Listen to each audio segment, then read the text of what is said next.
జానుకి ఇట్లా అయిందని చెప్తే మా వాళ్ళ రియాక్షన్ ఎట్లున్నదో, అసలు జానుకి ఏమైంది అనేది లాస్ట్ వరకు చెప్తా చూడండి. Welcome to our channel Sagar channel. Night మొత్తం జాను తలనొప్పింది, తలపోతుంది కలిగి. అదేంది ఎంఆర్ఐ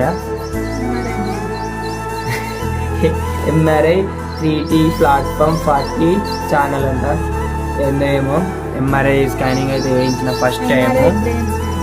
నాకైతే చాలా అంటే చాలా భయమైంది. అందులో సౌండ్ వచ్చింది కదా, ఆ సౌండ్ అక్కడ నేను నిలిచిన కదా, అంటే ఏమో బాంబులు వేసినట్టు సంథింగ్ అట్లా వస్తుంది. నాకు మస్తు భయమైంది. జాన్ అందులో ఉన్నది, జాను భయపడుతుందా ఏంది, ఏం భయపడతలేదు ఏంది అని భయపడాను వల్ల మస్తు భయపడ్డా. కానీ